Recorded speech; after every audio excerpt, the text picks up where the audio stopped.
I told you didn't need me to sum up, Danilo. Why? Because I knew that, and then like, did you hear that? And they clapped, and Slava Ukraini and everything. Yes, and now, what am I going to say? So I am going to use,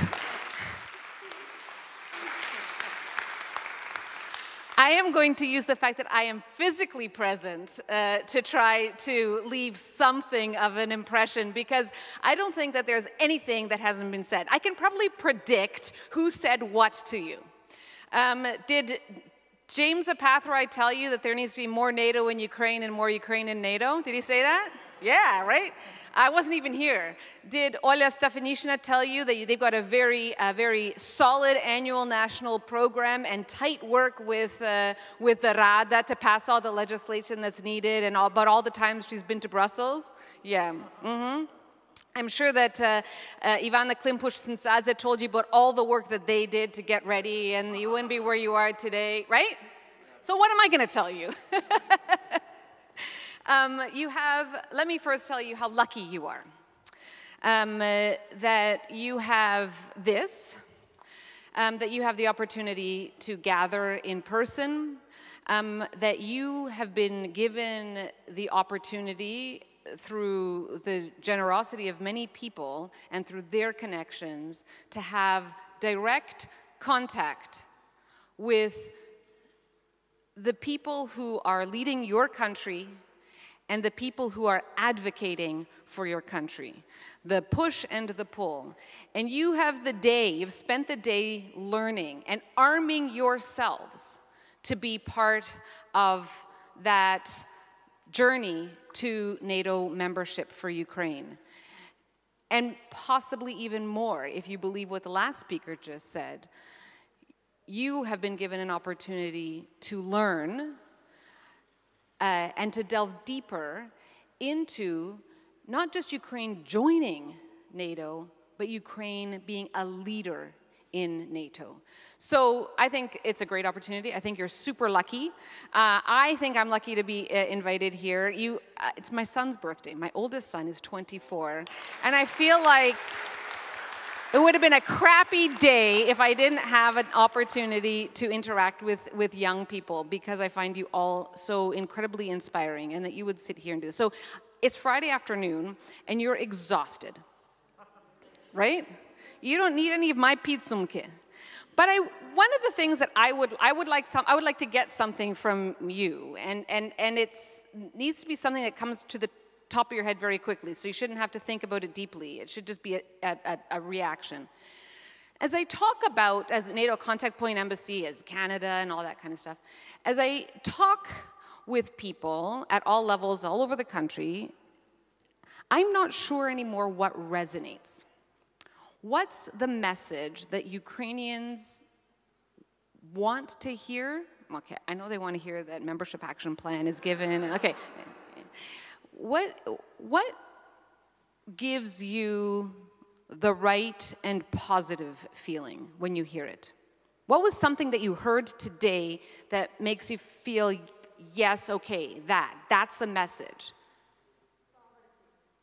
Sovereignty. The idea that you need to be working for your own sovereignty, building your own country. Good, so that's a good line, I can use it? Excellent. Ще що, можете по-українськи також, якщо не хочете? You can do it. Yeah, that's an amazing message that you have, especially from some of your closest neighbors. And I find it incredibly powerful, like when the three foreign ministers from the Baltic countries came a couple of months ago, and they walked into Ukraine together, came here together. What a powerful show of confidence in Ukraine. What else?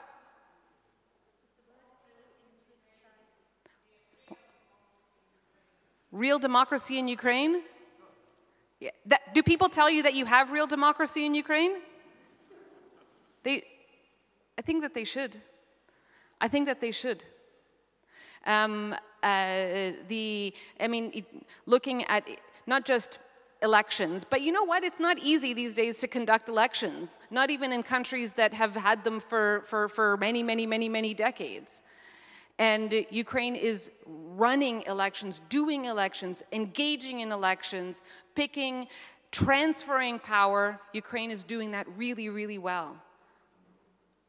What did you say? I said about free society and about possibility to do what you want without any discrimination or stereotypes. So I think it's also a possibility for our society when we become a part of European Union and NATO. And a lot of the journey to NATO is about putting in place into law the principles and the values that were exactly the reason NATO was created. NATO wasn't created to be a military alliance for the sake of having a military alliance. What brought NATO together were the principles, those values of human rights, freedom, democracy, liberal democratic markets, liberal markets. And the rule of law. There you go. So if you read Article 2 of the NATO of the NATO Charter, that's the Canadian article because a Canadian had the idea that that actually should be in there to remind allies why they entered into this sometimes very difficult group together, and made this commitment to each other, and bound themselves to each other, because these values and the principles that each one of you want, the values and the principles that now that were out on Maidan, that are in your constitution and everywhere in between, you feel it walking the streets of Kyiv. That was worth fighting for. It was worth organizing for, it was worth spending money on, it was worth the compromise and worth the hard work of keeping that alliance going. So that's at the heart of NATO. One more. What about the Constitution of Ukraine? The fact that it's in the Constitution, that's that's really, really, really important. I think it is, without that there, I think that there would be more discussion internally about whether, and that is the best argument you can hand your foes, not even your foes, just those who don't have enough energy to fight for you. It's the best argument you can hand to them is, look, they don't even know what they want. And when that got put into the Constitution, it was like written in stone. That's what you want. So it's incredibly powerful. All right, so now, what am I going to tell you? One thing that I find is that sometimes we look too much to the external for validation. This goes to your sovereignty point.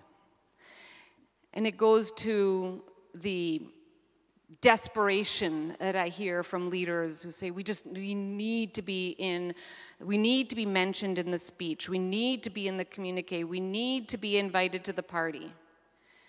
That external validation, I get it. But I think the message that I would want to leave with you is that you are an historic generation of Ukrainians. And you can do it for yourselves. I don't think you have grown up looking for that external validation. I think that you have been around and experienced the world and see what others have done for themselves and understand that you can do that for yourself. So, and that's an important part of the walk, the journey to NATO membership, is doing it for yourself. You're going to leave today, and your heads will be full, and not everything will register, and that's okay. But some things will. And those things, leverage them. Let them move you to the next step. Let them move you to ask a next tough question to a decision maker. Let them move you to decide what courses you're going to study, or where you might apply to work, or what risk you might take with your life in order to move your country forward on that path. Why do I think that everything will be okay? 3 reasons. Because you've heard a lot of really difficult things. I mean, the discussion about China and Russia and the state of the world. Did anybody talk about ecology and climate change? I mean, the crises that we're facing and the big questions that need to be resolved are just legion. Like, let's just go for drinks. Why will everything be okay? First, because countries like Canada really, really care about Ukraine and the fate of Ukrainians.